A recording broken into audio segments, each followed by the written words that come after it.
Father, thank you for the privilege of service that you've called each of us into. I pray that we would be faithful to seek your will and your way in all things and trust you as we make decisions that guide this school district. And it's your name that we pray. Amen. Amen. And we'll say the pledge together. Stand with me if you will. I pledge Allegiance to the flag of the United States of America and to the republic for which it stands, one nation under God, indivisible, with liberty and justice for all. All right, I will now call to order the special meeting of July 30th, 2024. Welcome, everyone. Thank you for being here. This meeting is our opportunity as your elected representatives to collaborate openly and make decisions that will decide the future direction of our public schools and the education of our children here in Clay County. If you wish to address the board on an agenda item, there will be an opportunity to speak for 3 minutes. Please fill out a card, which you will find located at the back of the room, indicating the specific item number or topic you wish to speak about, and turn it in promptly to one of our officers. If you have items that you would like to present to the school board or superintendent, please hand them to an officer who will distribute them accordingly. Your participation is welcomed and appreciated. So our first item is to review the 2024-2025 proposed millage rolled back rate calculation and the 2024-2025 tentative budget for all funds. And Dr. Legutko will be making this presentation.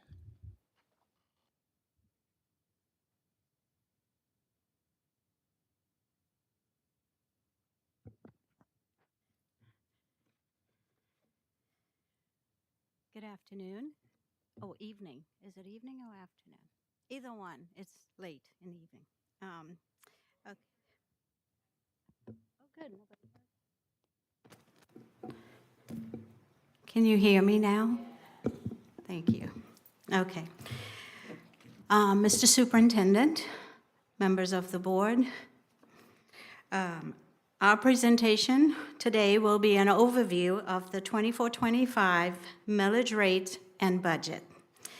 This budget includes all governmental funds and proprietary funds better known to you as the Internal Service Fund of the district. Oh, I forgot. Okay. The next slide represents our calendar for this year's budget approval and approval for the tentative millage rate. As you know, I believe last Thursday, you all did noticed in the newspaper that we did advertise the budget, and of course the capital outlay millage rate and how we will be spending those dollars, as well as based on our millage rate, the increase to our overall millage rate. And I'll go into detail about all of those items as we go through the presentation. This is awfully loud. Okay. With this calendar, as you can see, we are here today, the first public hearing for the tentative millage and the budget. The next will be, of course, our final hearing, which will be on September 12th, and it's part of your approval process at the end of the presentation. Okay. This slide represents a historical millage rates for at least 13 years. And what I wanted to bring to your attention on this slide is that the first line item is by state law. What do I mean by that? It is part of the required local effort. Required local effort are those dollars or millage that generates the dollars for us to participate in the FEFP program, Florida Education Finance Program. That program actually does the calculation for the funding for all 67 school districts. And part of it is that required local effort. We cannot run our education system if we do not participate in the FEFP. It represents a larger number of our revenue that does come in to support our education programs. But before I go on to the next, I need to give you a little history about the millage. TRIM, Truth in Millage, was enacted in 1980. This has been around for quite some time now. It is the requirement and detailed in the Florida statute under 200.65.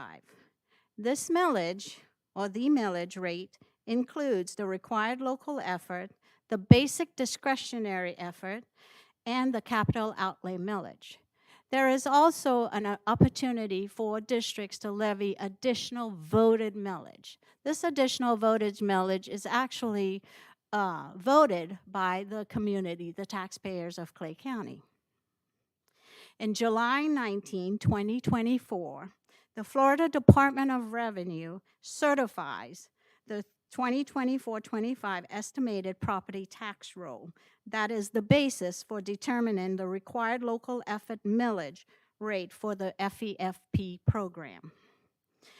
Also in this certification is the 23-24 final tax roll.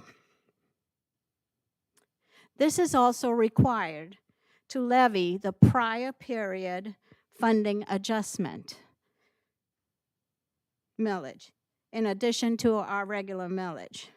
The prior period funding adjustment millage offsets the unrealized required local revenue resulting from the tax roll decrease that occurs when the certified final tax roll is less than the tax roll used in the FEFP calculation.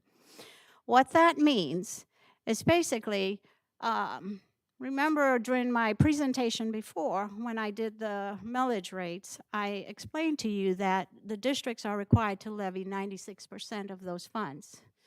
Many times throughout the year, we do not generate all of the 96%. So at the end of the year, when the property appraiser's office is looking at the property values and the calculation for the value that we collected last year, if it does not meet the amount that we should have generated, the property appraiser assess the prior period adjustment. Ours is about 0.003. Sometimes it's about 0.005. Sometimes there's none, because there's times where we do generate more than the amount more than the 96%. So that is the reason for the prior period adjustments. So, per state law, the required local effort is 2.986 mils. The basic discretionary local effort is 0.748 mils. The voted millage is 1.0. The capital millage is 1.50, for a total mill of 6.234. This is actually a decrease from last year's rate of 0.017. The proposed required local effort, which is 2.986 mil, will generate $61,171,004. The proposed discretionary 0.748 will generate $15.3 million. The proposed additional mill will generate $20.4 million. The specific numbers are in the slide, so you have those numbers. And the capital outlay 1.00 will generate $20.485950 million. So you'll see this in the next slide. Okay. Part of this presentation is to discuss the rollback rate and what that really means. And this calculation really sort of shows you, explains what that rollback rate means. As I've said, you've got what the rollback rate represents, the amount of dollars or the rate that we need to, millage rate that we need to calculate to determine the dollars to generate similar to last year. So last year we generated $122,804,804. If you go back to last year's presentation, you'll see those numbers there. When you do the calculation, we've got to come up with what that millage rate is. I will go through, and I will actually explain the calculation, because I do have it here. So what is the rollback rate?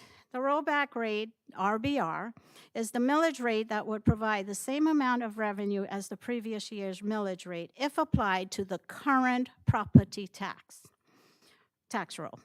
Florida Statute 200.65 states that when the current proposed state required rate exceeds the rollback rate, the legal advertisement must be a notice of proposed tax increase.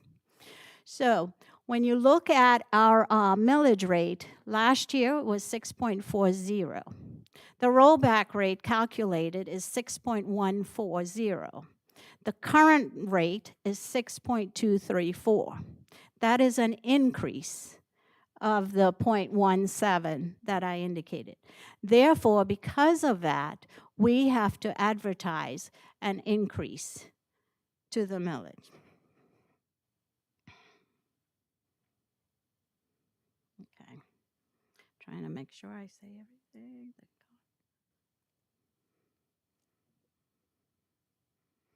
Okay. Yeah, that's all. Let's see, the proposed millage rate 24-25 is 6.235. That exceeds the rollback rate by 1.54%. Again, it is an increase to the prior year's, to the rollback rate, therefore we must advertise an increase. School districts are required to budget 96% of the proposed dollars to be raised, which is $122,601,037.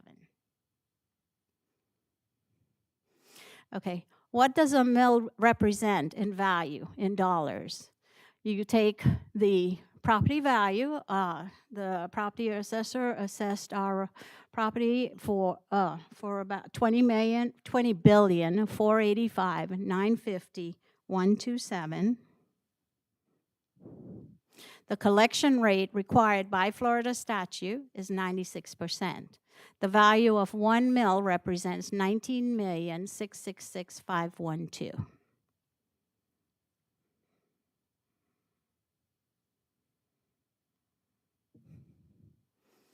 This is a summary of the different the various millage rates that we do levy. The required local effort 2.986, 61,171,047. Basic discretionary 15,323,491. The 1.5 mil 30,728,925. Additional voted millage, which is the 1.00, is 20,485,950. The total millage 6.234, representing 127,709,413. You take 96%. School districts are required to budget 122,601,037. Okay, how does the millage work? What does it mean as far to a homeowner?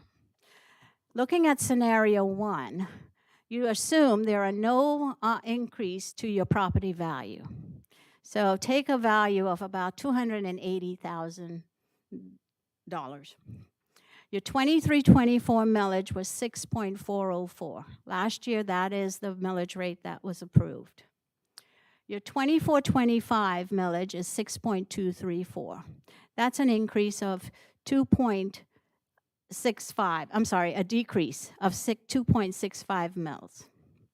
Last year taxes were $1,633.02 for a homeowner with a value of $280,000. This year's taxes will be $1,589.67. That's actually a decrease of $43.35. School districts are allowed to levy only, to take the exemption, homestead exemption of just $25,000.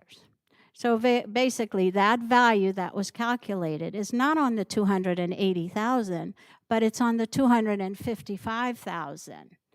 So therefore, if your property remained the same, no increase in that value, you would actually experience a $43.35 savings. That's 2 trips to Burger King. Oh, some of those places. Okay, let's go over scenario 2. Scenario 2 assumes a 3% increase to your 280,000 home value. Where did I get the 3%? If you can recall, in a bit of history, 1995, there was something called Save Our Homes. The Save Our Homes Amendment to the Florida Constitution took effect, and it states that the annual increase for any assessed value cannot be more than 3%. So with that, I use the 3% value because I know it will be around that for this year, I'm sorry. So taking that information, you take the 3% to the $280,000 home, you take 3% of that, it becomes $288,400. You minus out the $25,000 homestead exemption, you have a value of now $263,400. Look at last year's millage of 6.404, and then you take this year's millage of 6.234. Last year's taxes, $1,633.02. This year's taxes will be a slight increase of $1,642.03. That's an increase of $9.01. It's less than 1% for this year.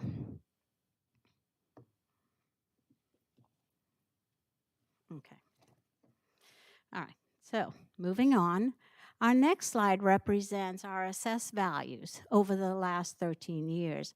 As you can see, since 2013-14, we were down to 2.20. But our properties continue to increase, even through the COVID year, the 21-22 year. You can see in between there, it still continued to rise. Now, 22-23, apparently our property values skyrocketed. As you can see, these numbers came from our property appraiser's office or the Florida Department of Revenue. So you can see those values, how much they've increased over the years.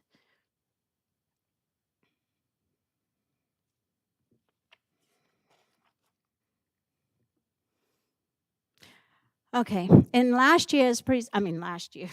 week's presentation, I provided you detail regarding every one of these funds, our general fund, our special revenue fund, debt service, and capital project funds. These are the funds that actually operate our total budget for the school system. The general operating fund, which is the largest of our budget, is $452,519,486. Our special revenue fund, $52,711,826. Debt service, $6,996,246. Capital project, $148,661,165. That represents a total fund of $660,888,723. That number there, that 660, you will find that in the summary budget that was advertised in the newspaper. So it will tie back to all those numbers.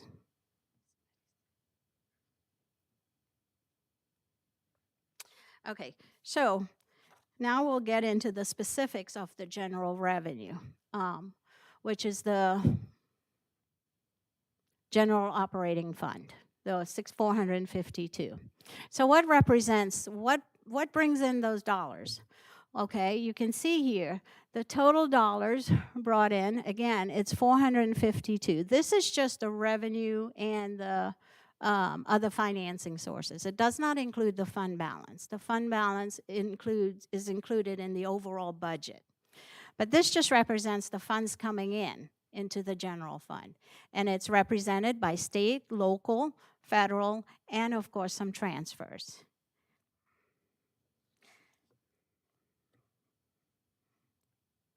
As you can see here, the main contribution here is the state revenue. It's the FEFP. It is the dollars that are generated from our the FEFP program, the finance state program. That's amount to about $452 million.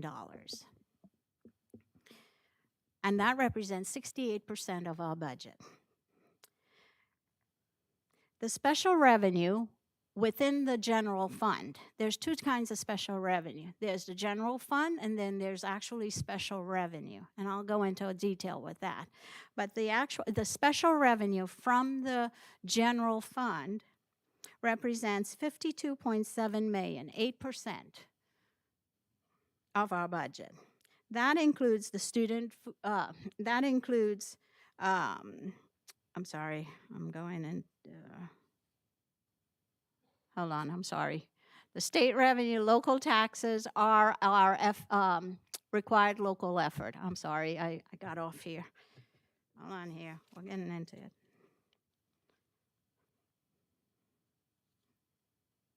Okay, here I am. Yes, I know where I am now.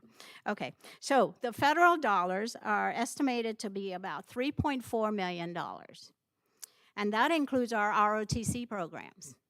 It includes also our Medicaid funds and also our impact aid funds. And we are required to report those funds received in federal category. The local dollars are a combination of our required local effort, our discretionary millage, and other miscellaneous grants that we receive throughout the school year. Also our VPK dollars. Our transfers, which it indicates a slight amount, it's about $6 million that's transferred into the general fund to support maintenance activities. The major portion of the general fund or the operating budget are used to maintain our educational programs offered to the children, families, and citizens of Clay County. This does not include our fund balance, and the total estimated revenue, again, is about $452,519,486. Okay, so how do we spend all these dollars? This is our appropriation. What this slide represents is the dollars and where they are actually targeted to. So as you can see, the majority of our funds, at least 66%, represents the direct instruction. That supports our K-12 basic programs, our ESE programs, our pre-K programs, DJJ, CTE, ESOL, all of those direct instruction programs, charter schools, and our scholarships. The instructional support are those programs that support the direct instruction. Student services, instructional media, instructional and curriculum, staff training, and instructional related technology. The labels that you're seeing here is linked to the overall budget under the function codes. So in last week's presentation, you'll see those terminologies in there and the values that go alongside with it. The direct support, general administration, facilities and acquisition, fiscal services, me, central services and transportation, Board of Education, yourself, and administrative technology services. School support or school administration, operation of plants, maintenance of plants, and community service. When you take a look at the direct instruction and the instructional support, the total amount of dollars that go towards those two programs are 78% of those dollars. So the majority of our funds are targeted for our students at the school level and at district, but it's primarily for instructional. Our expenditures by object code, and object codes are the details. It's another subset of the function codes. So we've got multiple function codes that represent our operations. However, this is another dive, a deeper dive into the specifics of how those dollars are specifically spent. The majority of the funds are spent in our salaries and benefits. That represents the larger amount of our dollars and where it's targeted to, specifically salaries and benefits. Okay. And this is our general fund balance over the years. It's just a historical picture of what our fund balance should be or where we end up. the state requires us to have at least 3%. Right now, we ended the year, and we're still closing our books, so this number could change when I do the final presentation. However, at this time, we are at 4.72 ending the year, and we are projecting at least 5% for the end of next year.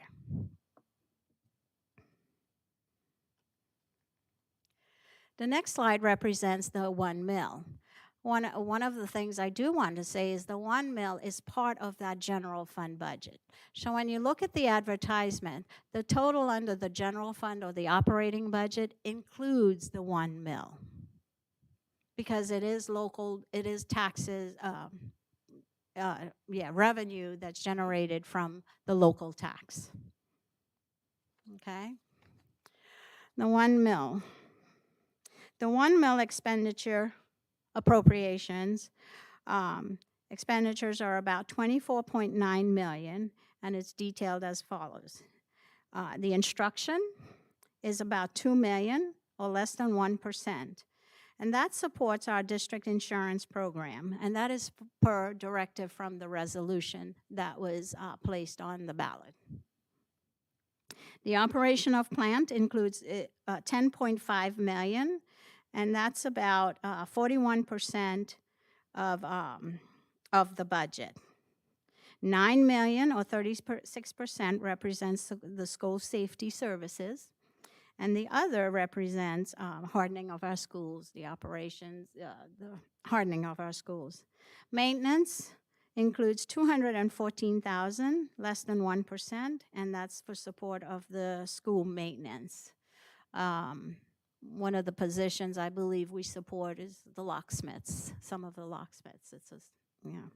Facilities and acquisition is about $12 million. That represents 48%, and for also hardening of our schools.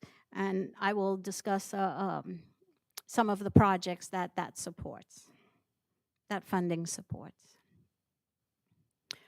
Okay, expenditures by object. I apologize for it being so tiny, but I think you can see it in the book. The 1 mil expenditures represent $24.9 million and are detailed as follows. The largest category of expenses in the 1 mil are for safety and security of our students. The salaries are $736,000, 3%, and that supports the guardian positions at the school and the district insurance program for the resolution. The $2 million that's identified in the resolution.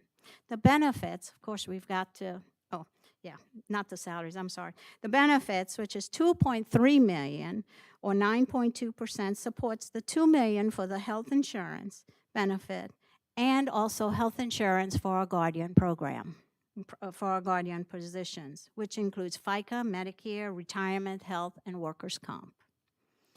The operation of plant includes 10.5 million, 9 million, 36% for our school safety police services, and the rest are, includes 36% for our safety police services. The other purchase services, 9 million, 38% supports our contracts with the Sheriff's Office, the City of Green Cove, Town of Orange Park, materials and supplies, energy services, and other expenses.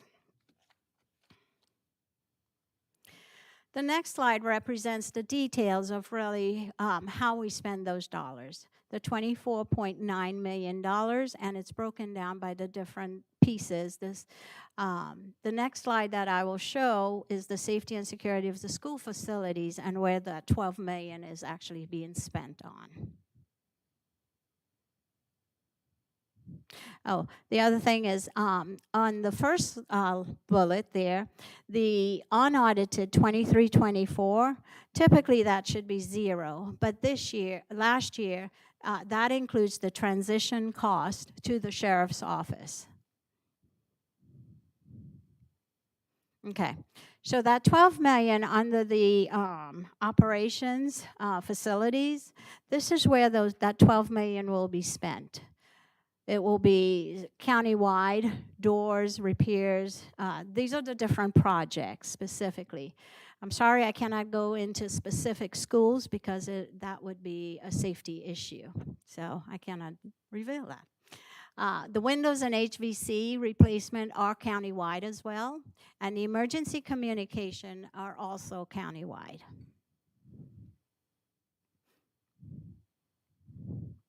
Okay, now we'll go into the debt service.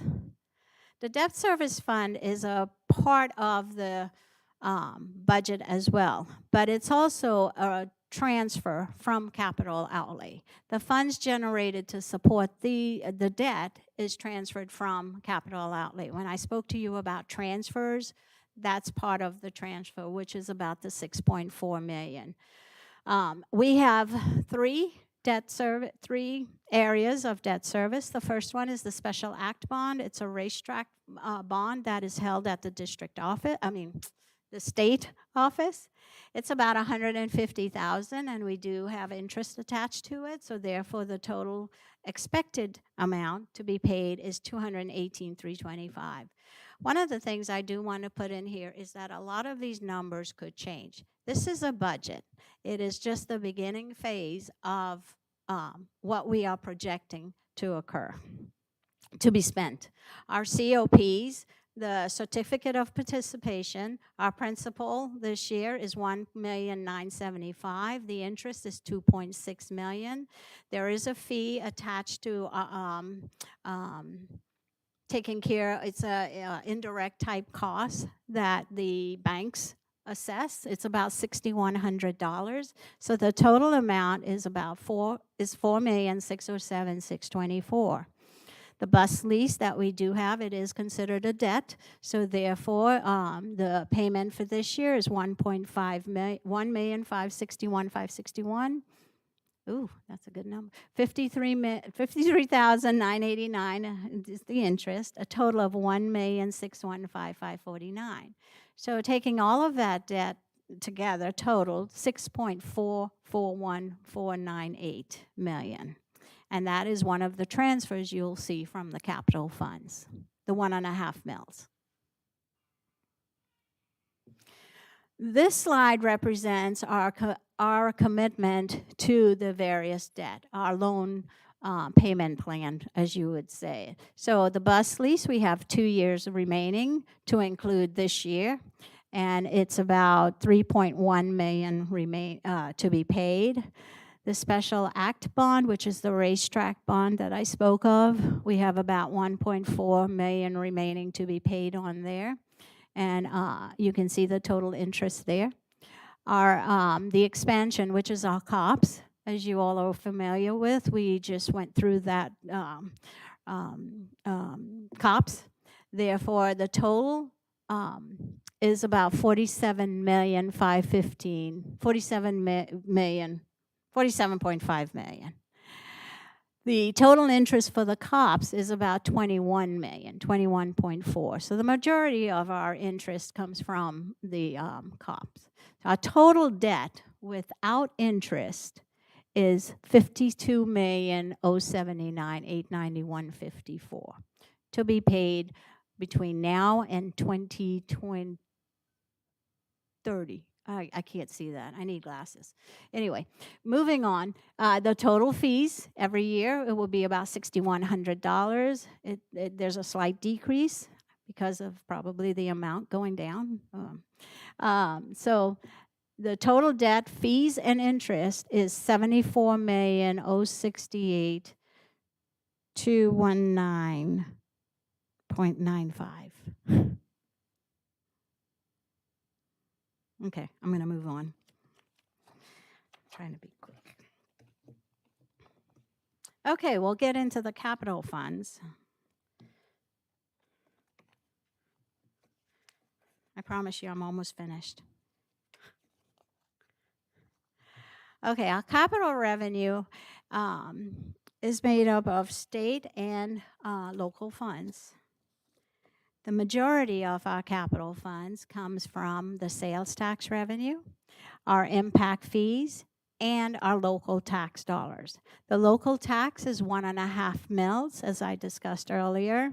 The impact fees, of course, is part of the impact fees that's assessed for the homes, and the sales tax. And that represents 95% of our total capital budget. The 5% represents the 3 million, which is the CONDS capital outlay, and the 1.5 million for charter schools, which is actually a pass-through. Those funds, what I mean by pass-through is that it comes to the district and we turn around and pay the charter schools, distribute the funds to the charter schools. Okay, capital appropriations. Where are we spending these funds? Here is a listing of the different categories on how we spend our funds. Each category, building and fixed equipment, is 46%, which is 67.7 million. Furniture and fixture equipment, 2.3, which is 3.3 million. Our land is purchase of land is about 200. We do budget some dollars there, and that's really less than 1% of the total. Motor vehicles, our new buses, as part of our bus replenishment program, is about 2.6%, 3.9 million. Improvement other than buildings is 7.9%, or 11.6 million. Remodeling and renovations are 27%, or $40.3 million. Computer software, less than 1%, 58,000. Library books, really less than 1%, about 17.6. Charter schools are 1.5%, which represents 2.2 million. And of course, I talked to you about the transfer, which goes to general operating for maintenance and property insurance.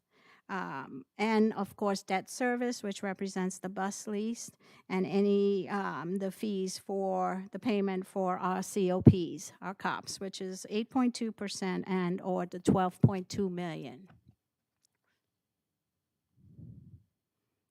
This is just a summary of our charter schools and where they are receiving the funds that they are receiving.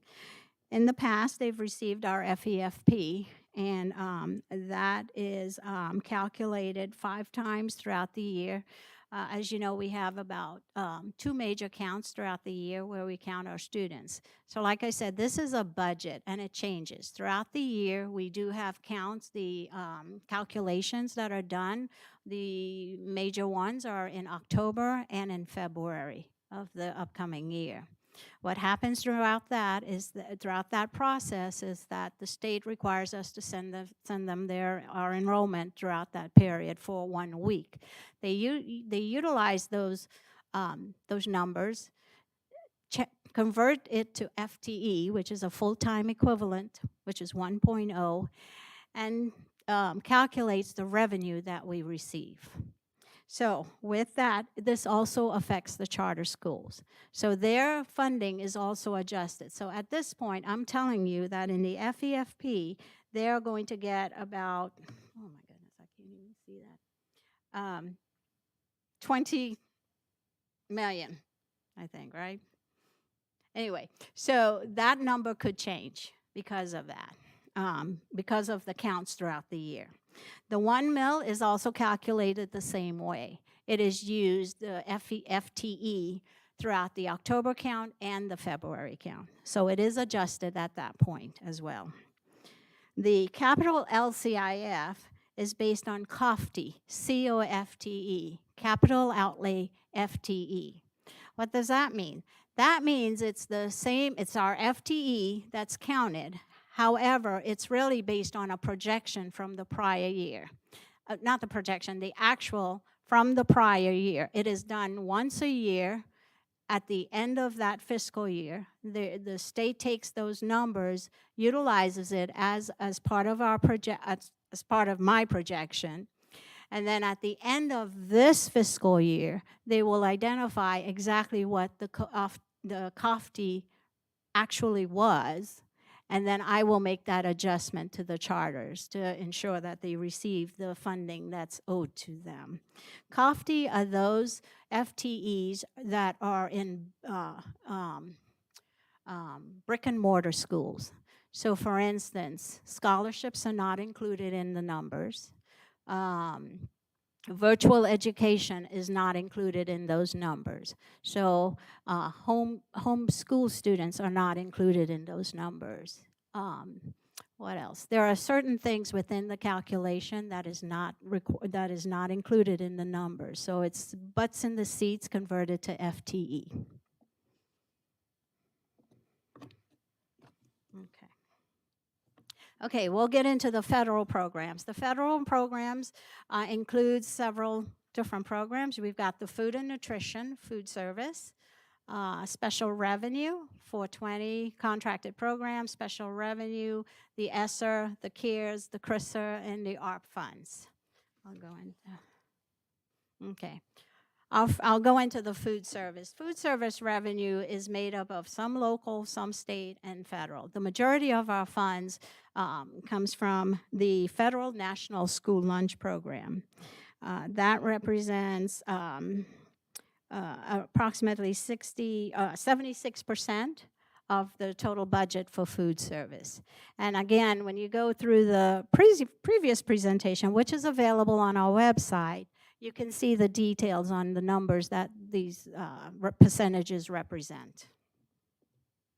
How does food service spend their funds? As you can see, the majority of the funds is in food and supplies. That's their business. They provide lunches, breakfasts, snacks to our students throughout the school year. The larger is the 52%. The 43% represents the salaries and benefits for the employees that work under the school food service program. The next part of the special revenue are the federal projects. And this is a listing of those projects that we receive each year to supplement our operating programs.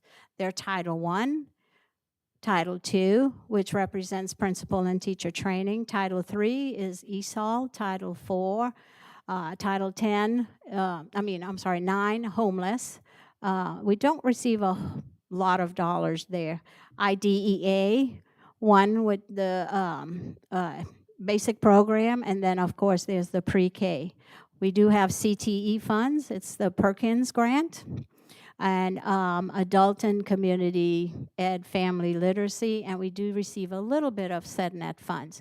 Now again, the total is $19 million. This number is going to change because at this point, we have submitted our applications to the state. They are in the process of reviewing those applications. Once it's reviewed, the district receives an award notification that identifies the specific amount of how much funds we will receive. At that point, I'm hoping by September, I'll be able to provide you with the actual amount of the allocations for most of these grants. And of course, throughout the year, I do bring to you the budget amendments. So if there's any other federal grants that the district does apply for, it will be represented as a budget amendment to the original budget. Okay, I apologize again. This is a tiny chart, but this represents all of the CARES funds that we received, the CRISA funds that we received, GEARS, and the ARP funds. Most of these funds have already been expended. The majority of the $2 million that's remaining is part of the ARP fund, and is the last of those funds that we will receive. So, and the $2 million is targeted specifically to pay for our July summer school. We're in the process of processing the salaries to those folks that participated in the summer school. And of course, any tutoring that's occurring or did occur over the next couple of months. These grants, the remaining ends in September of 2024. And therefore, a lot of the funds, this will go away for next year. and the reporting begins. Okay, finally, no, it's not final. This is the Internal Service Fund. As I indicated before, this is part of the general fund. And the details of the dollars that's represented is in that budget that I provided to you at the last meeting. But basically, there are two funds within the Internal Service Fund. It's the Fund 11, which is our workers' comp and liability program, and it's our insurance for property insurance. And then, of course, the 712, which is our medical program, where we are self-insured and we manage those funds. So you can see 91% of it represents the medical program.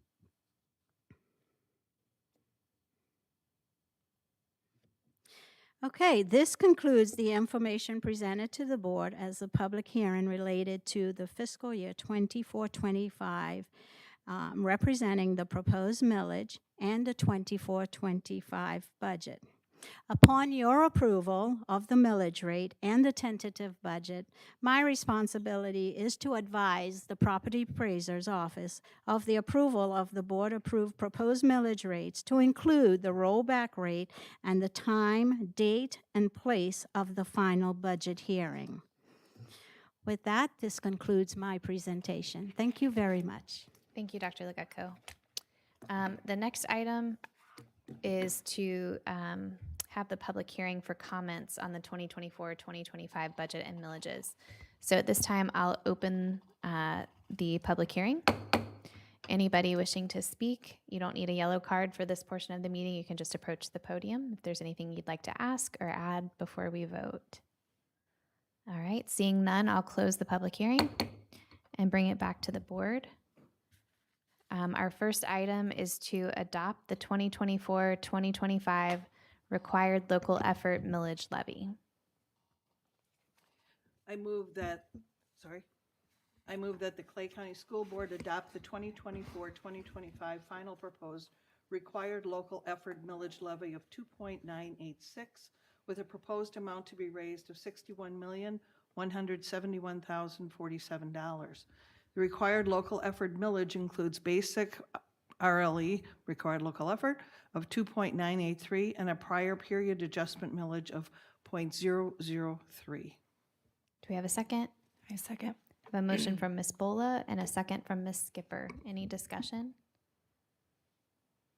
All in favor, please say aye. Aye. Any opposed? Motion carries 5-0. Our next item is to adopt the 2024-2025 base discretionary operating millage levy. Motion that the Clay County School Board adopt the 2024-2025 final proposed base discretionary millage of .748 with a proposed amount to be raised of $15,323,491. Okay. Do I have a second? I'll second. I have a motion from Ms. Clark and a second from Ms. Hanson. Is there any discussion? All in favor, please say aye. Aye. Any opposed? Motion carries 5-0. All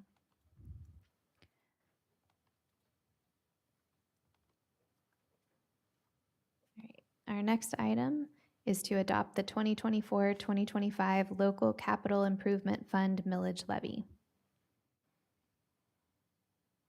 I move that the Clay County School Board adopt the 2024-2025 final proposed capital outlay millage of 1.5 with a proposed amount to be raised of $30,728,925. Do I have a second? I'll second it. A motion from Ms. Hanson and a second from Ms. Bola. Any discussion?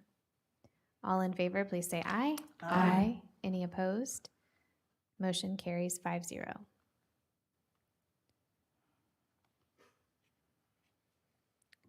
Our next item is to adopt the 2024-2025 Local Capital Improvement Fund millage levy. I move that the Clay County School Board adopt the 2024-2025 final proposed voted millage of 1.0 with a proposed amount to be raised of $20,485,950. Do I have a second? I second. A motion from Ms. Bola and a second from Ms. Skipper. Any discussion? All in favor, please say aye. Aye. Any opposed? Motion carries 5-0. Our next item is to adopt the 2024-2025 additional voted operating millage levy. Do I have a motion? I motion that the Clay County School Board adopt the 2024-2025 final proposed total millage will equal 6.404 with a total amount to be raised of $127,709,413. The total millage rate to be levied is more than the rollback rate by 1.54%. I have a motion from Ms. Skipper. Do I have a second? I'll second. Second from Ms. Clark. Any discussion? All in favor, please say aye. Aye. Any opposed?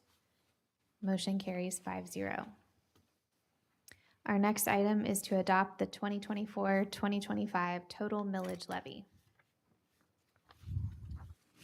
I move that the Clay County School Board adopt the tentative budget for the 2024-2025 school year as follows.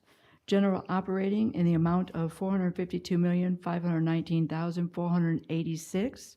Special revenue budget in the amount of $52,711,826. Debt service budget in the amount of $6,996,246. Capital outlay budget in the amount of $148,661,165, a total final budget of $660,888,723. The public hearing to adopt the final budget will be held on Thursday, September 12th, 2024 at 5:05 p.m.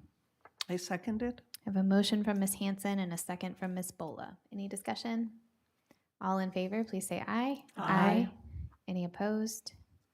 Motion carries 5-0. Our next item is to adopt the 2024-2025 tentative 2024-2025 budget, all funds, and set the public hearing for the 2024-2025 final budget for Thursday, September 12th, 2024 at 5:05 p.m. I believe we just did that. I think we did that one. Mhm. These aren't lining up. Okay, so item number 9, Resolution 25-01, determining the 2024-2025 tentative millages. I move to approve the resolution number 25-01, determining the 2024-2025 tentative revenues and millages levied for the fiscal year 2024-2025. Do I have a second? I second. A motion from Ms. Bolda and a second from Ms. Skipper. Any discussion? All in favor, please say aye. Aye. Any opposed? Motion carries 5-0.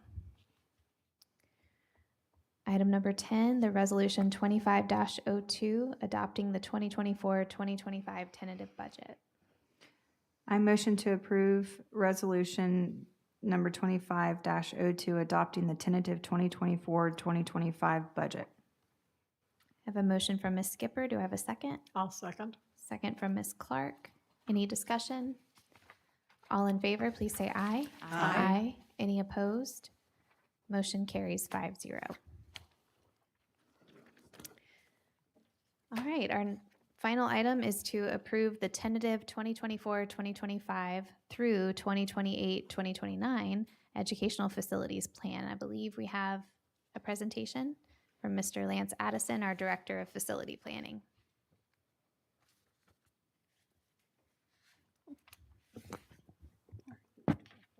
Mr. Superintendent, okay, can you hear me? Nope. Okay, Mr. Superintendent, Madam Chair, board members, good evening. It's my favorite time of the year, my annual growth presentation.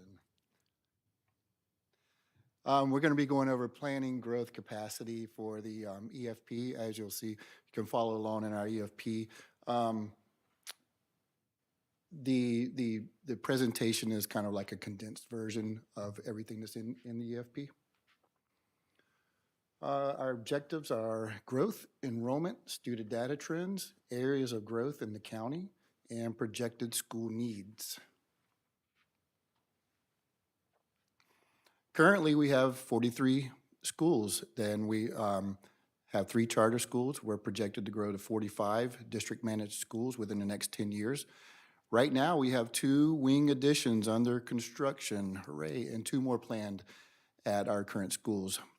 Our current district membership enrollment as of the end of May was 42,979. We're projected to enroll greater than 11,800 more students in the next 10 to 20 years.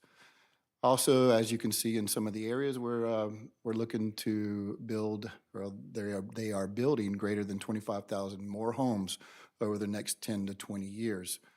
Our new projects that we have that we are planning are over $355 million to accommodate the student stations that will be necessary for the growth. And that's based on projected growth. Population growth from the census. This stays the same until the next census count, so you've seen this year after year. As you can see, we grew 14.3% in 10 years with a change of 27,380 residents in the 10-year period.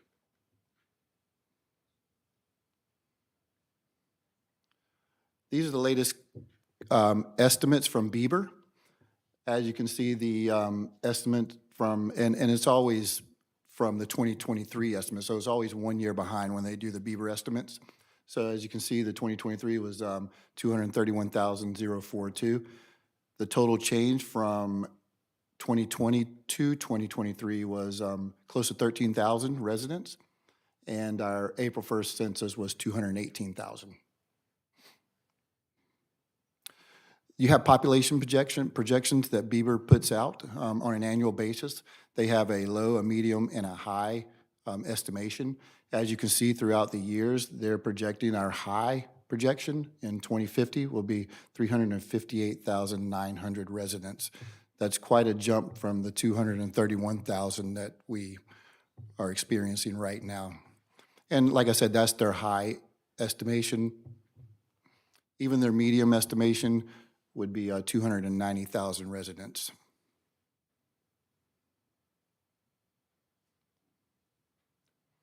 Prior year comparison, I put this together because I wanted to see how the estimations are going year after year. Last year's estimation when I gave this presentation was 225,553. This year's estimation is 231,042 for a difference of 2.4% increase in 1 year. That's fairly significant for 1 year period.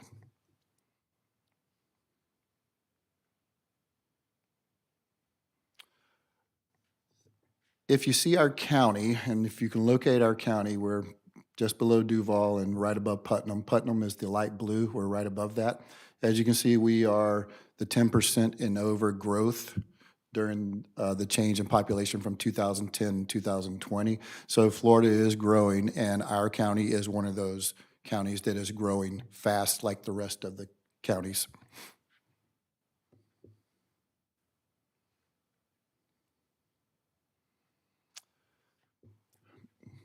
Just as Dr. Legutko was explaining, COFTI is capital outlay full-time enrollment.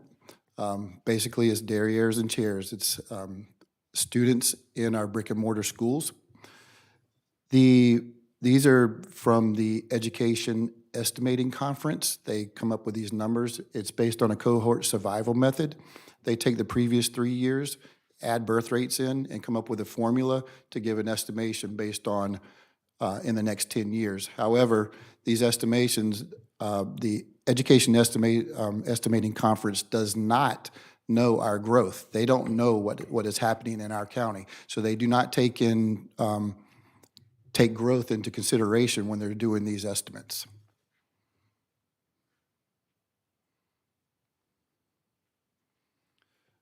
This is what the chart looks like for the COFTI projections for the next 10 years. And like I said, this one is with growth not considered.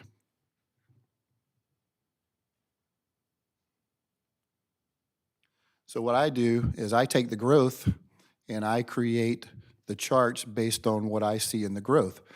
And I have to take, so I have to explain this, I have to take the COFTI estimations and I have to add the growth in there per the statute. So I have to use their numbers. That's why it seems a little flat, and then we come up higher later on in 2030, 31.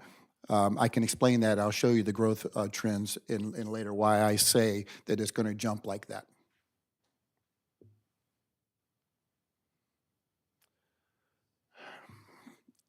So this is a pretty difficult to read chart. However, there's a lot going on here. I'm thinking about breaking it up in the coming years.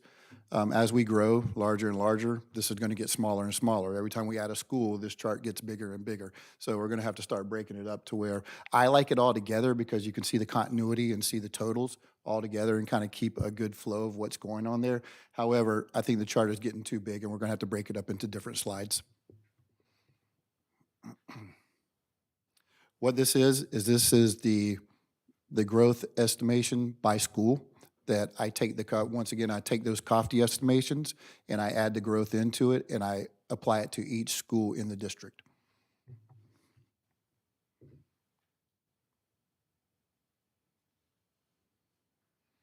That's for the next 5 years after 28, 29 to 29, 30 through 33, 34. I also want to mention that the two wing additions that we are building right now, they are not included in these estimations. And the reason for that is because I can't add student stations for a certain period of time. The capacity is the capacity as it is right now. So when those wings are fully built, then I can add that capacity in. It'll change those numbers.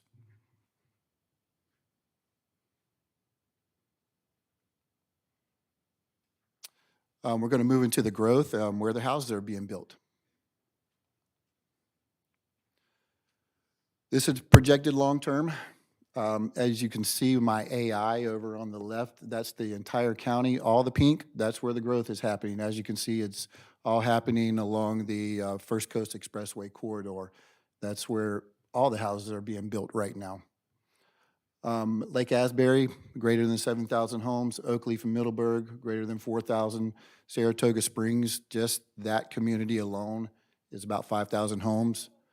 Governor's Park, approximately 6,300. That's about 3,400 acres they're starting to ramp up right now. Saratoga Springs, they're also starting to ramp up. Other areas include Green Cove, Keystone Heights, and Fleming Island. It's approximately 3,000 for the rest of the areas, for a total of greater than 25,000 homes. If you do the student generation rates and apply the student generation rates to the types of homes that come in, you'll see that the projected students are about 11,860 projected students over the course of these homes being built. Now, take into consideration that as these homes are being built, they're not all built at once, they trickle. So they build 100 homes, and we get the student generation from those 100 homes, and they trickle into our schools.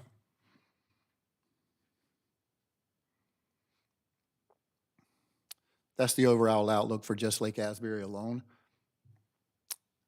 1,790 elementary students, 570 junior high students, and 1,100 high school students.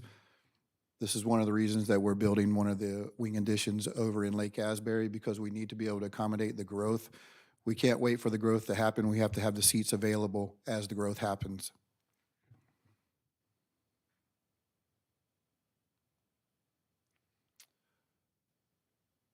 These are my favorite pictures or maps, because I can zoom in and show you. The pink it's actually happening. So that is all the pink is where it's going on right now as we speak. As you can see, that whole Sand Ridge Road, all the way out to Russell Road, all the way and all the way up to the First Coast Expressway, towards Rideout Elementary. There's a lot of growth going on there, and they're still coming to me for more proportionate share mitigation agreements. I just got 2 in the past 2 weeks that I have to go ahead and look over and submit and figure out the numbers on those. So there's no room for elementary students right now with all of the reservations that we have. I don't have any room to give the builders, so we have to go into proportionate share mitigation for those builders. So Hey, you'll see a couple more coming across. Yes, ma'am. the three on the furthest right, where they're labeled LJB land, Yes, Lee, ma'am. East, West. Cross Creek obviously is already a planned community, but Yes, are ma'am. those two planned as well? They are. Okay, They they have just don't come, have a name yet. right, they don't have a name. They did come through DRC. Okay. So they are being planned. That LGB land, they actually put a proportionate share mitigation that you all approved. I think it's 265 homes, is that right? Yeah. I have a question. Yes, ma'am. So with those new homes coming and our new building that we're building at Lake Asbury, Yes, ma'am. we're still going to be overcrowded in that area, correct? Eventually, yes. Define eventually. A year, two, 10 years. 10 years? Yes, ma'am. So we still have enough time to Correct. build a school to, Yes, ma'am. okay. Yes. Because I get a lot of questions actually about this area. What are we going to do? When are we going to build another school? Which I refer them back to what we've already discussed. But as I look at this right now, where we stand. So that's what my question was. Yes, ma'am. If we have- And that was part of the plan of why we purchased that property, because eventually, and you can't pinpoint the exact timing, we don't know how the economy is going to go. So eventually, the economy can slow down, interest rates keep on going up, so we don't know how home sales are going to go in the future. Normally, when these builders buy this land and they start, they're going to build those homes regardless of how the economy is. So that's what we're seeing right now. We're seeing where the builders have started in the previous years, and once they start, they have money invested. They're not going to stop anymore. So they're going to continue to build those homes. As the time goes on and we see how the economy goes, then we'll see whether it slows down or speeds up. I'll show you another slide in just a few slides. I'll show you how it really hasn't slowed down at all. And like I said, that's why we bought those 95 acres. We were trying to plan ahead so that when we do need that school, we have the property to be able to do it, because there's no other property there for sale. There's every piece of green that you see right there, all of that will be homes eventually. Can I say thank you for planning ahead, Yes, ma'am. being proactive? Thank you. We have to jump on it when it's available. Sometimes we can't find it, so we have to jump all over it when it's available.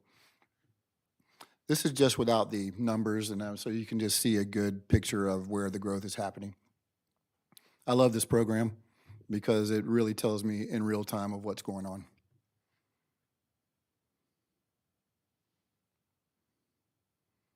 Oakleaf. So Oakleaf has slowed down, and I'll show you the percentages, but there is still some growth over there. Quick question. When you talk homes, are you talking apartment complexes as well? All, yes, ma'am. Okay, All three types. because I'm thinking Oak Leaf. Yes, ma'am. That's where those Yes, have ma'am. All three exploded. types of homes, Yeah. whether it's multifamily or single-family homes. Thank you. In Lake Asbury, it's all single family, correct? Predominantly.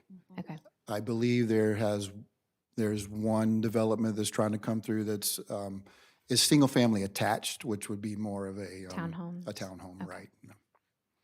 But I still count those as single-family for the simple fact that normally they're 3 bedrooms, so they generate the same amount of students as a regular single-family detached home. So I count those for the same student generation rate. That's what's going on in Oakleaf right now. Like I said, it's slowed down, but we do have some fairly large developments going in over there. What I want to pay attention, what I would like to pay attention to is where we're at in the percentages for the elementary schools. As you can see, Discovery Oaks is at 111, Poe 95.7, Argyle 99, and there's still some growth going on. That's why we have to give some relief to these schools in the near future. Mr. Addison, Yes. I wanted to, just so I'm clear, the 750 and then back on Lake Asbury is the 3,460. What is that projected number for this year? How many years before we see, is that Oh, no, ma'am, now? my projections are long-term projections, so they're 10-plus years. Okay, That's over that's what I 10 plus. wanted to Yes, make ma'am. sure. I Yes, wanted ma'am. to make sure No, we're no, still it's on the not 10. next year. No, Okay. ma'am, we wouldn't be able Oh. to handle that. We Well, would be, that's what, yes, ma'am. that's what I was making Yeah. sure. I'm like, are we still on this 10-year? Absolutely. Okay. These are long-term projections. Okay. These are 10 to 20-year projections, so this is over the long term. This, different builders build at different rates. Normally, we can figure around 100 homes a year per builder. Sometimes that fluctuates between 50 and 100. However, we have some developments such as Cross Creek. Last year, they built 400. This year, they built, I think, 250. So there's some developments that really crank them out, and then some that remain at a steady pace of 50 to 100 homes per year. So no, it's not coming all at once. No, we wouldn't be able to accommodate that.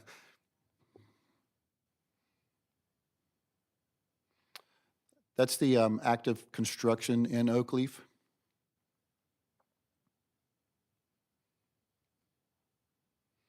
Middleburg is starting to ramp up. So we're starting to see a lot of activity going on in Middleburg. So we've known that it's going to come. It's starting to come to fruition now where the builders are like, all right, it's time to build. So Oakleaf has slowed down a little bit and Middleburg is ramping up. But as of right now, we're only projecting I say only, but that's a full school, but 900 students.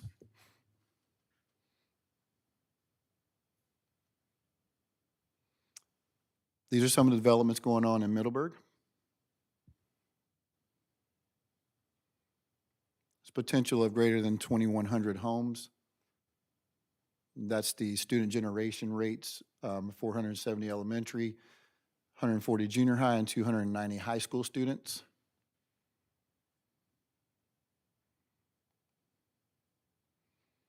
As you can see, the construction in Middleburg, how it's starting to ramp up, and once again, right along that First Coast Expressway corridor.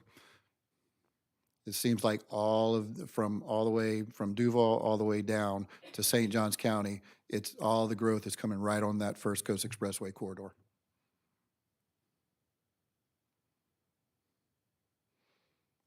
So then we have the Green Cove Springs, I call it the southeastern portion of the county. That's the Green Cove Springs, Saratoga, Governor's Park growth area. Now, once again, Ms. Skipper, this is long-term. This is the 10 to 20 year. It does, we have 4,000 homes in one area, 2,000 homes in another, 5,000 homes in another. It does take them quite a while to build that number of homes. However, with that being said, we are still expecting 6,700 students in the long term for that. So we will have to accommodate those as they trickle in. There's one thing I didn't count in here, and I'll try to show it to you. This is the map of where these large developments are going. Saratoga Springs for the 5,000, the preserve is basically it's a smaller development. The Rookery and Governor's Park. However, if you go south, they have applied to the state, the Agricola property. I think it's about 3,500 acres. It has been approved to transmit through the state. It will get approved. So they will be building about 4,000 more homes at the most southern point of Clay County that eventually we will have to accommodate. Again, that's not in here because it's not fully approved yet, but I suspect that it will get fully approved this year from the state. So And that's why I put does not include the 4,000 homes from Agricola. that's south of Governor's Park? Yes, then? ma'am, it's south. Okay.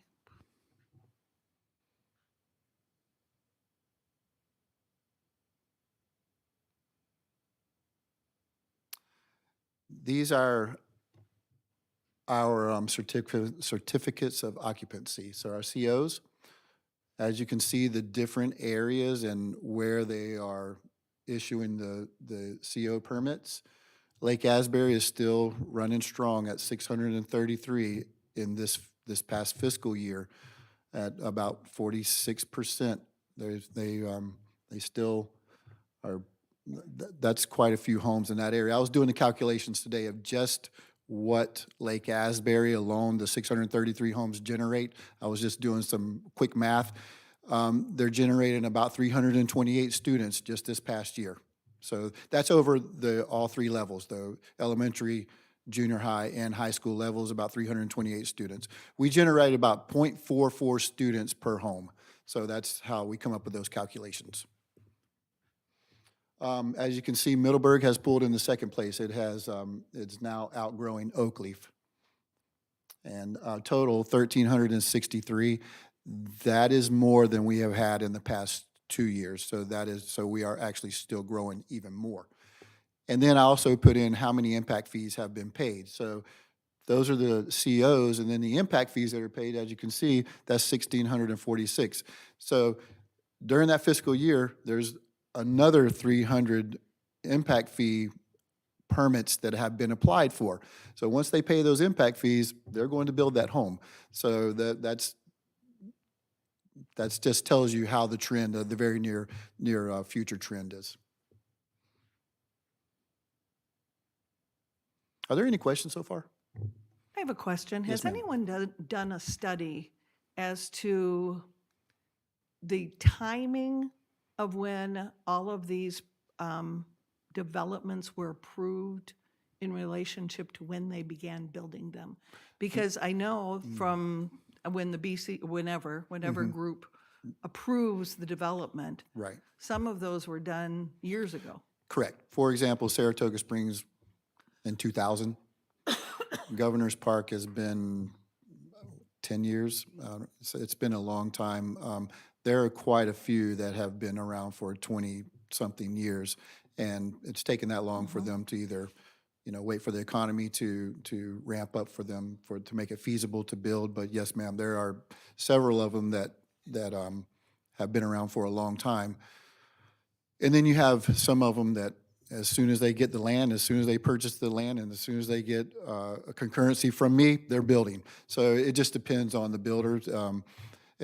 A lot of times, the minute I issue concurrency, they're calling me on the phone. Is my concurrency certificate ready? Is my concurrency certificate ready? We're ready to build. We're ready to build. So it just depends on the builder. And normally, the larger the development, the more time it takes for them to get going.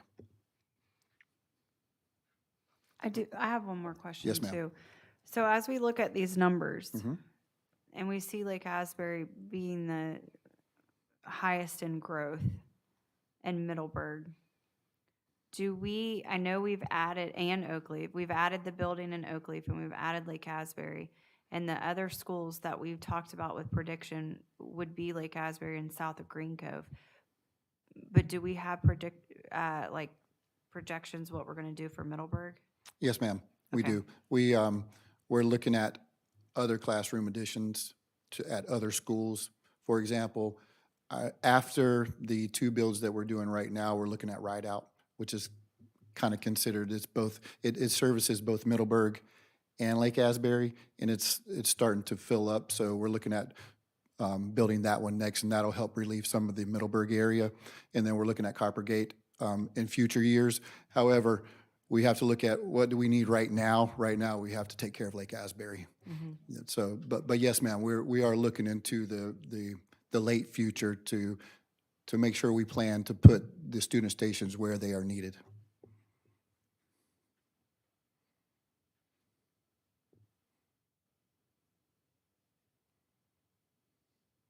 Future school sites. This is the Clay County DRI map. The DRI stands for Development of Regional Impact. It's usually over a certain amount of homes. I think it's 1,000 homes. If it's over 1,000 homes, then they have to apply to the state and transmit to the state. These are the larger areas: Saratoga Springs, Governor's Park. DRI technically is not really in effect anymore. They don't have DRIs anymore from the state of Florida. Now they're just development orders. So they still have to transmit to the state, but they're not really considered DRIs anymore. So if you hear DRI, that's kind of an old term. Now they just call them development orders.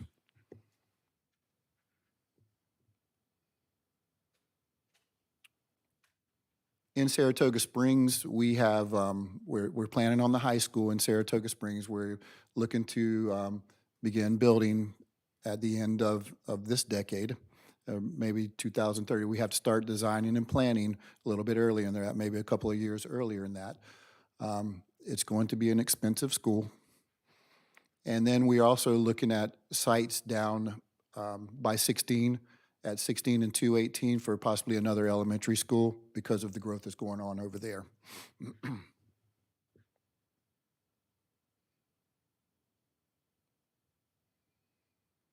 And then we have Governor's Park. We have 3 sites in Governor's Park that are going to be conveyed to us. They don't have to convey it to us right now. There are triggers in the prop share agreements of when they have to convey.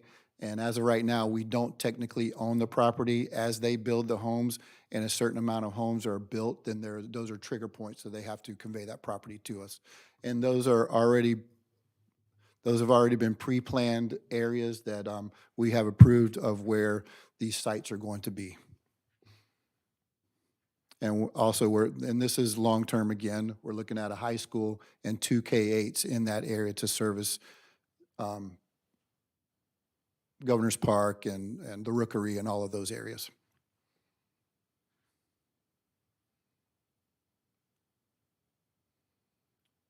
Projected near term for the student stations.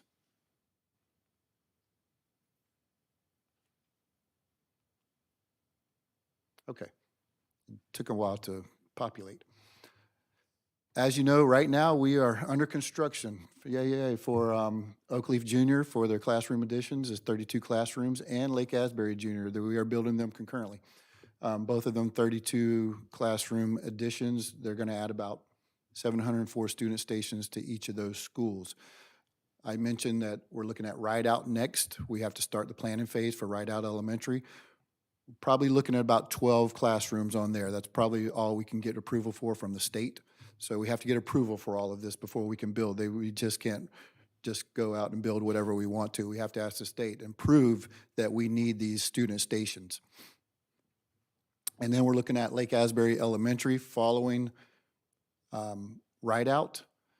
And during this time, we have to try to save for a high school, a really expensive high school. So we have to really plan correctly on how to pay for all of these. A really expensive high school because it has an auditorium? Possibly. Yes, ma'am. I'm not going to Don't make promises. I'm not going to but- I'm not going to make a promise or Yeah. put Lance Addison's stamp. But we have tossed that idea around. How about that? That's a great way to say it. Seriously, Okay. toss it, yeah, Yes, ma'am. into the mix, yes. Yes, ma'am.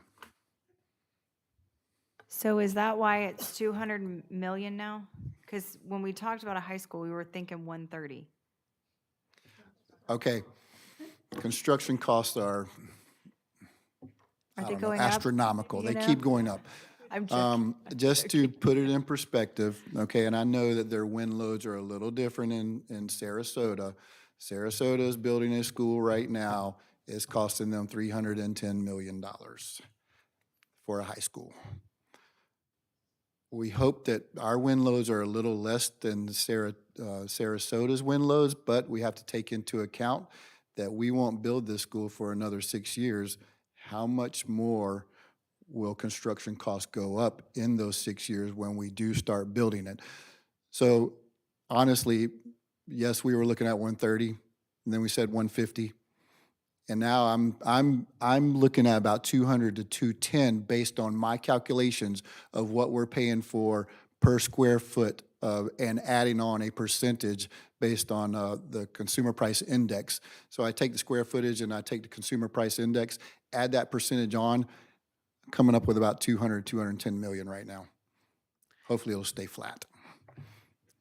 Mr. Addison? Yes, ma'am. Take it back one step to Lake Asbury Elementary. You're talking about adding literally another school to that elementary school with 480 students, At least half a school, yes, ma'am. We're looking at about Which 24 classrooms. which would make it a total of how many students, do you know? Well, you have to take Approximately. take into consideration that we also are, our portable reduction plan is also. So as we add student stations, we're going to try to take as many portables out of there, so we'll be reducing student stations overall. Okay. And we really don't know the exact capacity of the school until we're right there, depending on how the growth goes. Just to put it in perspective, when we zoned Spring Park, I took Cross Creek and I put it in the Ride Out. There was 140 students. Ride Out started at about 90% for that year. Now they're bursting at the seams. They're about 100%. And Lake Asbury, when I took the 140 students out of Lake Asbury to put in a write-out to give Lake Asbury some relief, they started last school year at about 85%. They're back up to 93%. So that tells you that that growth, they're still trickling in little by little throughout, and their percentages are still growing. So by the time we get Lake Asbury classroom addition built in '27, we're probably going to fill it up. I would assume that we're probably going to fill it up. And also, we also want to reduce as many portables as we possibly can with these new builds.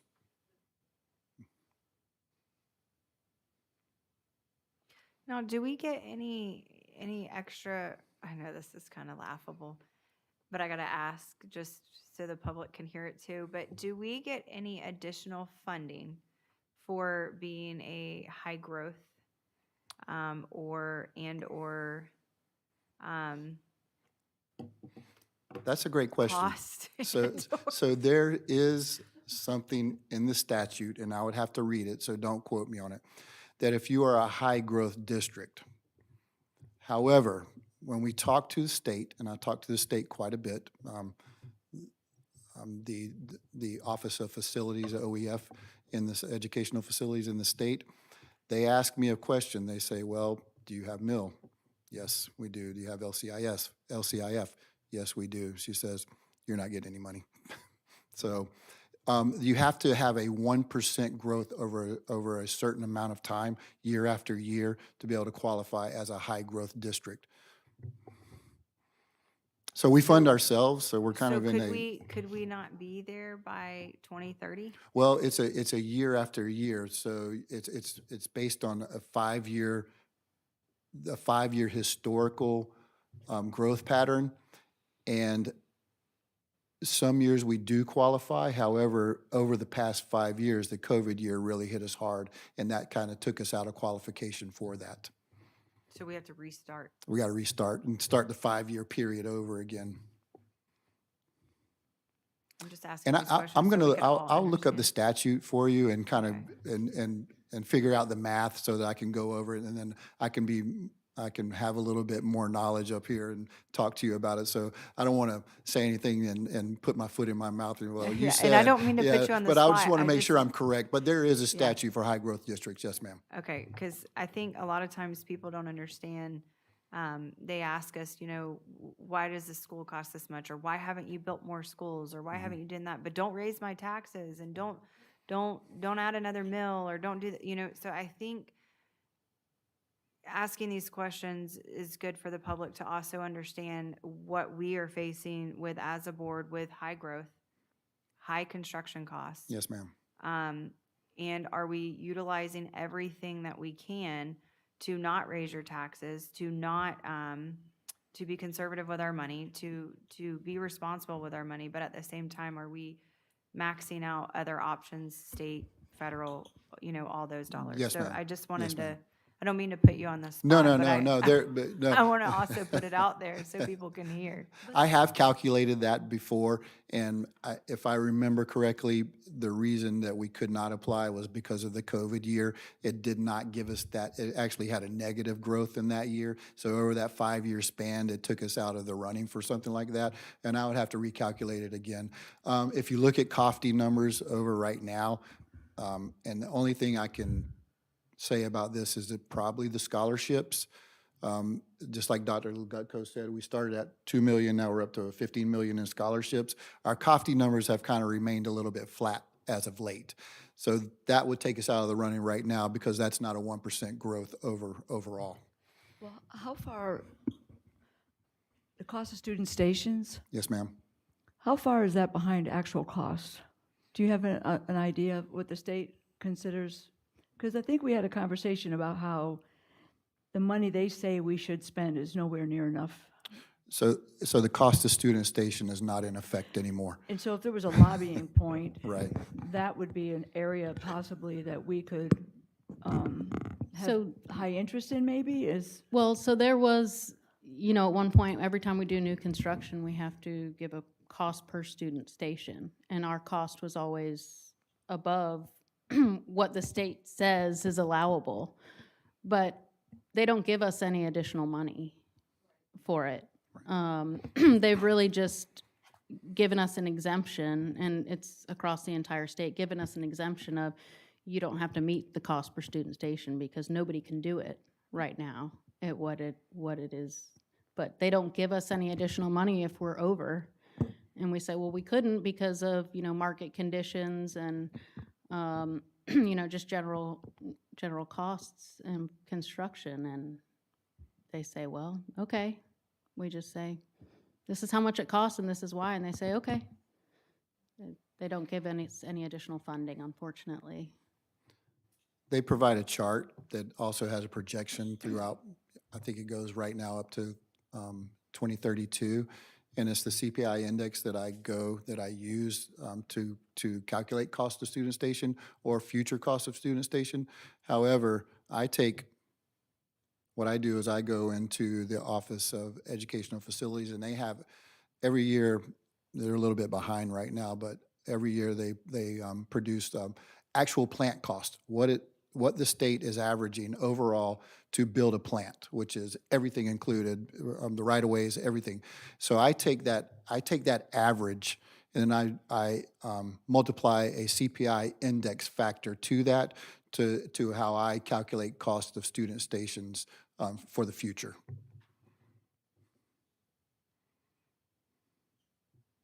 I love these questions. Love it. And the last time that cost per student station changed was like 2008 or something, correct? It was like several years ago. The cost per student station? Oh, no, ma'am, they changed, it actually, the CPI index actually goes up a couple of points every year for the cost per student station. I think you might be referring to impact fees that haven't changed since 2008? No, no. There's Maybe a I'm thinking- document on their website with cost per student station, and it's through 2050. And they'll tell you, I mean, it's kind of crazy because you're like, it's impossible. We Right, but can't it's not meet those significant. costs. Okay. Yeah, I think that's what I was thinking of, that it's Right. just And not, it's- it's not up to date with 2024's It is- cost and revenue. Okay. It's not even close to And what it we're doesn't take paying. into account the range of counties. I mean, the cost to build something in Miami is going to be a lot higher than the cost to build something in Northeast Florida. And we're all supposed to have the same cost per student station. I mean, it just in general doesn't really compute, Right. and this is frustrating, so, Especially when a school is $200 million. yeah. And then you have all this growth. And you have, okay. Great questions. I appreciate it. Any other? Well, Ms. Ellis is going to close it out for me. All right.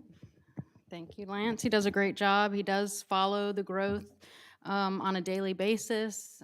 He's part of, with the county on their committees as well, so we are aware of the growth and follow it daily. I mean, it's what we do.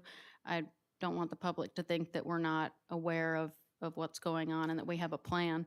Part of this EFP, it's required annually by the state. So once we go over this with you, this is tentative, we make changes, we have to submit it to the state as well and balance our funding. So we are heavily regulated and watched. And going off of Lance's growth topics, and this will be a little bit of repeat of Susan's information, but these are our revenue sources that we use when we talk about growth and funding our educational facility plan in general.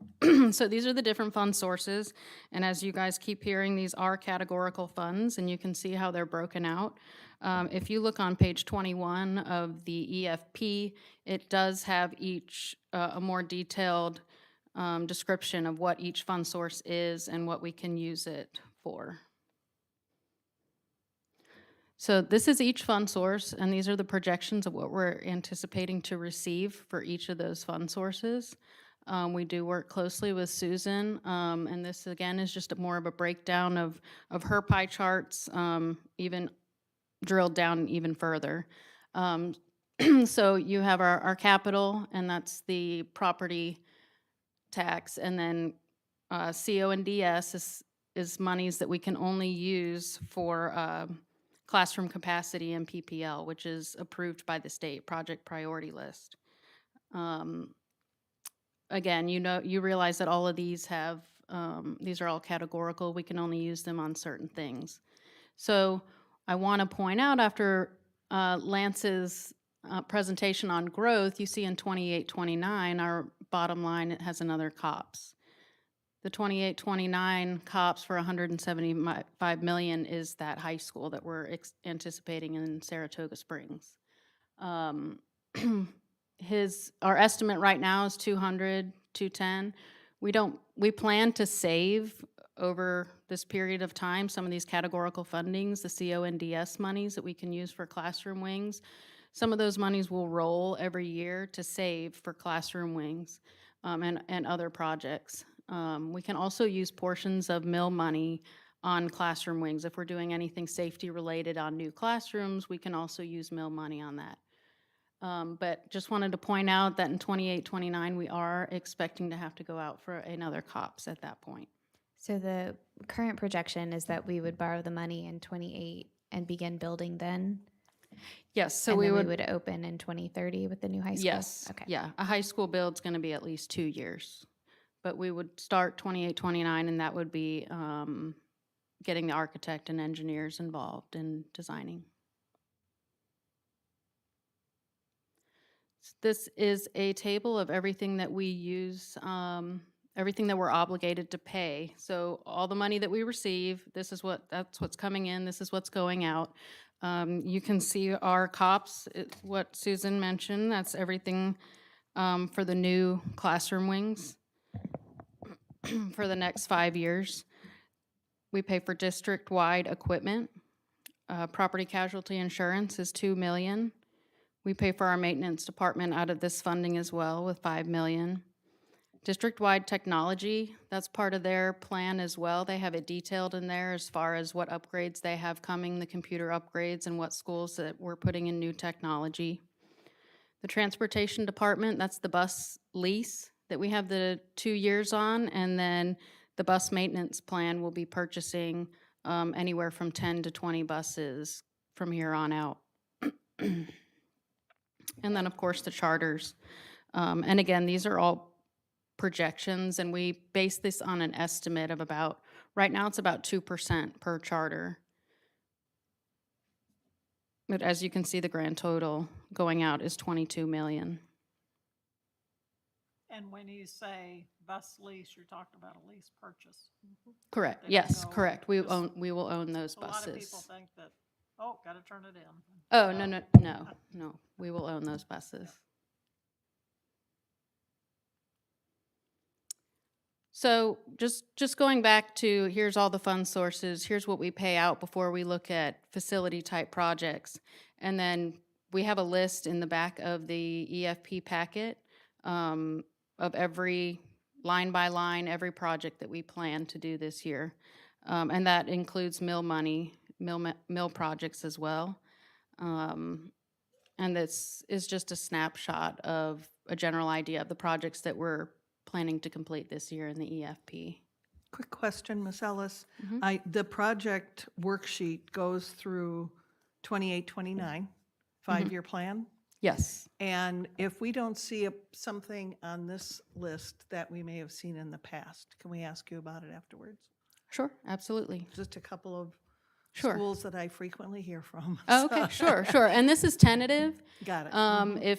If there's anything between tentative and final that for whatever reason we missed it or we already did something on it, we can revise this. And that goes for any time of year. If there's a major project that comes up, we can come back to this and revise it.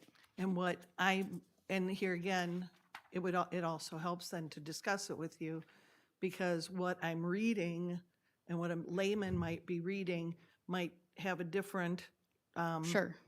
outcome to what you're planning. In other words, I may be asking for whatever doors, and you may say, well, this particular project includes doors and windows, or Correct, something like that. correct. Or if Okay. it's a renovation, it might be listed differently to Bingo. include Thank you. more.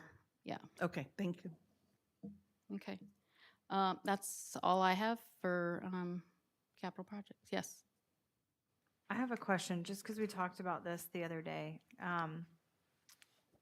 The track improvements, is that we're not doing, are we, okay, I guess, because somebody had asked me about this too, and I went and saw this on here.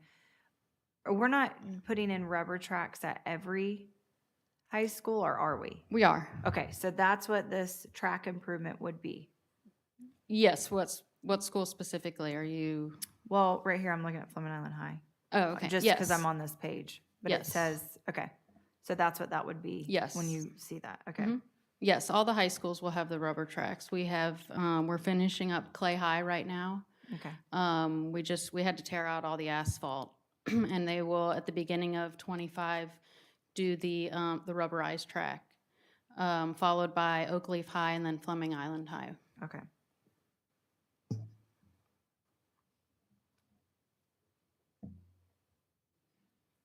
Any other questions? We're not delaying Clay High's football schedule, right? No, not at all. No. We won't do that Point to of any personal of the. privilege. Okay, that's all. Let me know if you guys have any questions, comments, and again, between tentative and final, we will tell you what we have changed, if anything. I've got one comment, if it's all right. It goes back to portables, and that I want to make sure that we've got that in the forefront. And as we're doing these buildings, the expansion, that's what we're trying to get rid of. Absolutely, yes. So people know that we have not forgotten that. Absolutely, So, yeah. all right, And thank you. remind people that we do have a lot. It'll be kind of one of those, how do you eat an elephant? You know, one bite at a time. It'll take some time, but absolutely, we've got a plan.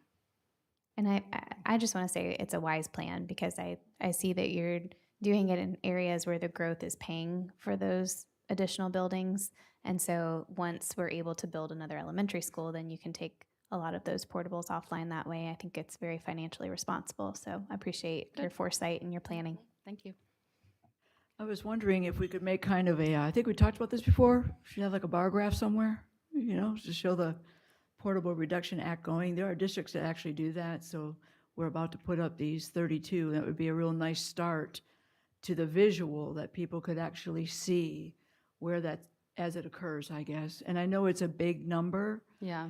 but to take it down 100 is a big deal. And if you're We looking could at our, certainly, share that.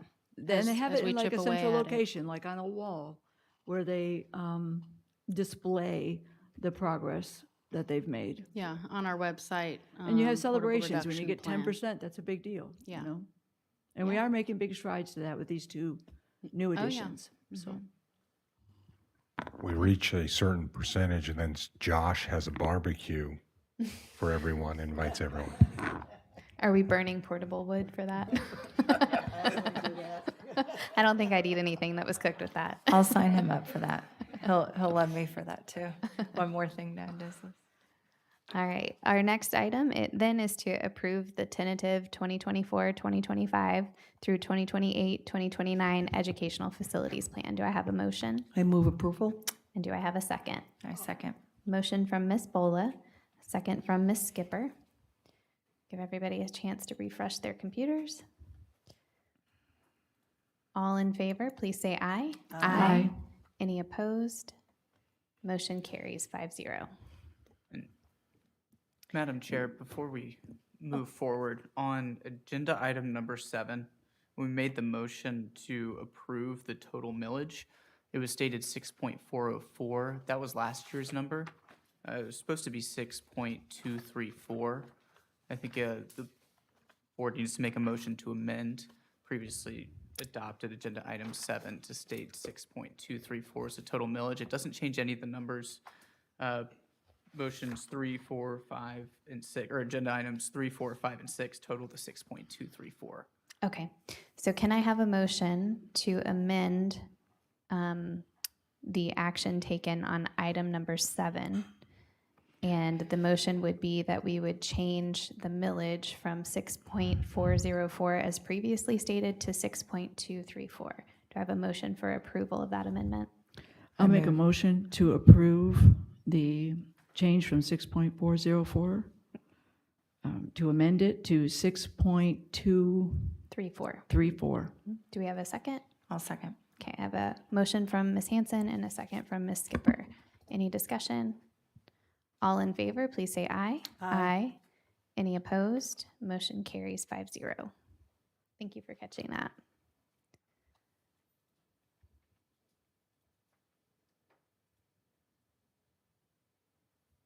Ms. Honora, are you able to? Okay. All right, then we will move on. Presentations from the audience. I didn't have any yellow cards turned in. Superintendent comments, Mr. Broski? I just want to remind the board on the record that we'll have 2 executive sessions after our meeting on Thursday, one for safety and security and one for bargaining. Okay. School board attorney comments, anything from your office? Nothing from our office today. Thank Thank you, you. Chair. School board comments, anybody want to begin? I just want to say thank you to those members of the community who joined us today. This is generally a very empty room when we have these meetings, and we had a couple of folks join us, and thank you for being here. Anybody else? Ms. Hanson? Yeah, I know as a politician with constituents, there's a lot of questions posed online. I read a lot. I don't acknowledge very often. But what I want to tell people of Clay County, if you have questions about this budget, I've spoke to Dr. Legucco. She is really the expert and is willing to meet with any single person who doubts what they hear or doubt what they understand or needs to amend their thinking. She would be willing to meet with you. I am always disappointed about how much traffic there is online and conversation online and how few people actually show up and participate in the real process. So for those of you that would like to gather, I guess, more information on a very complicated subject, Dr. Legucco would be willing to meet with you. All right, any further comment? This meeting is adjourned.